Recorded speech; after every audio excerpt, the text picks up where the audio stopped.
राम आ रहे हैं। दिव्य मंदिर में 22 जनवरी को प्रधानमंत्री नरेंद्र मोदी के हाथों अयोध्या में विशाल दिव्य और भव्य राम मंदिर का उद्घाटन होने जा रहा है, जिसमें प्रभु श्री राम विराजमान होंगे। भगवान के विराजमान को लेकर लोगों में काफी उत्साह है। हमारे साथ तो कुछ महिलाएं, उनसे हम बात करेंगे। प्रभु श्री राम आ रहे हैं, 22 तारीख को विराजमान होंगे, किस तरीके की तैयारियां है, क्या खुशियां हैं? पौष शुक्ल द्वादशी 22 जनवरी को श्री राम मंदिर में राम जी की प्राण प्रतिष्ठा होने जा रही है। 1528 में जब बाबर ने मंदिर को तोड़ा था, उस समय हमारे स्वाभिमान और आस्था को तोड़ा था।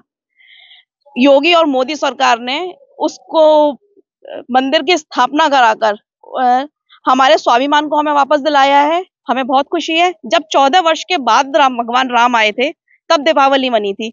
अब तो लगभग 500 वर्ष के बाद भगवान आ रहे हैं, अपने मंदिर में विराजमान हैं, इसलिए हमें बहुत खुशी है। हम हनुमान चालीसा का पाठ कराएंगे, रामायण का पाठ कराएंगे, हर मंदिर में कीर्तन कराएंगे, अपने घर में दीपक जलाएंगे और सभी जनता से अपील करते हैं। खुशी क्यों है, ये जानना चाहेंगे। किस तरीके की खुशी है, उस खुशी को किस तरीके से अभिव्यक्त करेंगे आप लोग? खुशी इस बात की है कि 500 वर्ष के वनवास के बाद रामचंद्र जी को अपना उचित स्थान मिल पा रहा है और हमेशा के लिए मिल पा रहा है। अब उन्हें वहां से कोई भी कभी भी नहीं हटा पाएगा और वो हमेशा के लिए वहां प्रतिष्ठित रहेंगे। उनके प्रिय भक्त हनुमान जी को याद करते हुए हम हनुमान चालीसा और सुंदरकांड का पाठ कराएंगे। देखिए, मंदिर भी बना है, भव्य और दिव्य बना है। इंतजार काफी करना पड़ा, संघर्ष भी काफी हुआ। किस तरीके की तैयारियां है मथुरा के ब्रजवासियों में, क्योंकि कृष्ण और राम दोनों का एक ही माना जाता है? वास्तव में कभी राम बन के कभी श्याम बन के कान्हा की नगरी मथुरा में राम जी का भव्य स्वागत की तैयारियां पूरी जोर शोरों से चल रही है।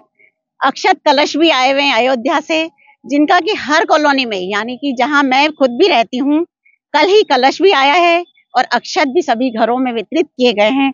पूरे मान सम्मान के साथ किया गया है और वास्तव में जो खुशी होनी चाहिए और जो हम लोग पहले महसूस करते थे सिर्फ कि उस राम राज्य में कैसे खुशी मनाते होंगे, आज हमें खुद खुशी मनाने का मौका मिल रहा है, क्योंकि 14 वर्ष का वनवास नहीं है, 496 साल का वनवास काट करके राम जी अयोध्या में विराजमान हो रहे हैं। तो हम सबके लिए बड़े गर्व का विषय है कि राम बनकर। देखिए, गर्व का विषय है, लोगों का मानना है, महिलाओं का मानना है, गर्व का विषय है। देखिए, गर्व की बात है।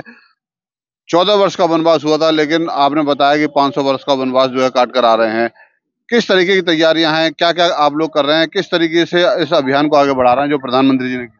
देखिए, सबसे पहले तो मैं आपसे ये कहना चाहूंगी कि जनता भगवान को चुनती है, लेकिन वो अपने सुविधा अनुसार, लेकिन हम अपने आप को गौरवान्वित महसूस करते हैं सबसे पहले कि हम ब्रजवासी, कि हमें इस स्वर्णिम दिन का और इस ऐतिहासिक दिन का साक्षी के रूप में आने का मौका मिल रहा है, क्योंकि ये 500 साल का संघर्ष था और 500 साल बाद आज ये स्वर्णिम अवसर, क्योंकि राजनीतिक माहौल बना है और ये इतने साल का संघर्ष, यहाँ तक कि आप अभी सुप्रीम कोर्ट का भी देख लें।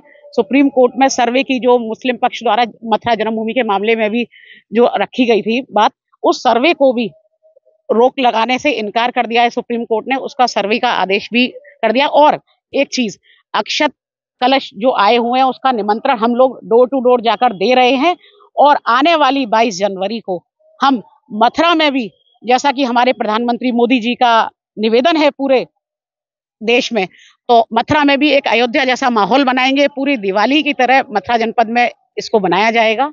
देखिए, अयोध्या की तरह आपने कहा कि अयोध्या की तरह जश्न होगा, आपने क्या तैयारियां कर रखी हैं, किस तरीके से? पहले जनवरी के मास में हमारे यहाँ शोभा यात्रा निकाली गई। उस शोभा यात्रा का भव्य रूप से हमारी संस्था की तरफ से स्वागत किया गया। होली गेट में उसका स्वागत किया गया। हर जगह कुम्हारों के आगे हम लोग जा जाके दियों का ऑर्डर दे रहे हैं, सुंदरकांड पाठों की तैयारी करवा रहे हैं, हर घर में जाके अक्षत बांट रहे हैं।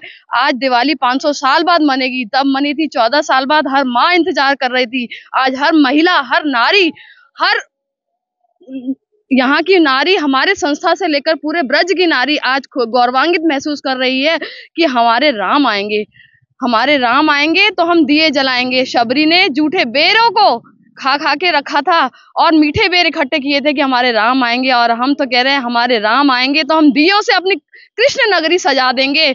आज सब देखेंगे कि कान्हा की नगरी में दीप कैसे जलेंगे, हमारे राम आएंगे, हमारे राम आएंगे। जो महिला हैं, जो उनका मानना है कि भगवान राम आएंगे, क्योंकि भगवान के आने की खुशी होती है। दीपावली पर भगवान राम का जो जन्मोत्सव होता है, जब भगवान लौट के आए थे, वनवास काट के आए थे, तो उसके बाद दीपोत्सव मनाया गया था। हमारे साथ कुछ और महिलाएं, उनसे हम बात करेंगे।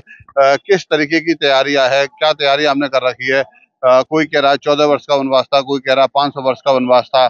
आप क्या मानते हैं? कुछ लोग कह रहे हैं कि त्रेता में दीपावली मनी थी, उस त्रेता की जो दीपावली है अब वो भगवान कलयुग में मनाई जाएगी। देखिए, दीपावली तो हम सबको मनानी ही चाहिए, क्योंकि अयोध्या में हम सबका प्रैक्टिकली पहुंचना बिल्कुल इम्पॉसिबल है और जो करना भी नहीं चाहिए। लेकिन हम सबको अपने स्तर पर, अपने घरों में, अपने मोहल्लों में, अपने शहर में इस त्योहार को, इस पर्व को इतना बड़ा, इतना भव्य कर देना चाहिए कि हाँ, लगे कि हाँ, हमारे भगवान हमारे घर फिर से लौट कर आए हैं। और इतना जरूर कहूंगी कि 2 विनतियां हैं इस विषय में, कि एक बार अपने जीवन में अयोध्या जरूर जाएं, उस मंदिर को, वहां पर उस वातावरण को जरूर अपने जीवन में एक बार महसूस करें। और दूसरा, मर्यादा पुरुषोत्तम राम, जिनके पक्ष में इतना 500 वर्ष का संघर्ष हुआ, नेता सबने अपना हर जोर अपनाया, और आज जब हम उनके बारे में बात कर रहे हैं तो वो 16 कलाओं में निपुण थे। उनमें से अगर हम एक कला भी अपने अंदर ला पाए तो उन मर्यादा पुरुषोत्तम राम की विजय मानी जाएगी। तो प्लीज इतना है कि वहां जरूर जाएं और अपने अंदर उनकी कलाएं अनुग्रहित करें। देखिए, लोग भावुक हैं, लोगों का मानना है कि उससे कहते हैं कि अयोध्या जरूर जाएं, लेकिन प्रधानमंत्री जी ने कहा है कि अयोध्या जरूर आए, लेकिन 22 जनवरी के बाद आए। हमारे साथ महिला श्रद्धालु, उनसे हम बात करेंगे।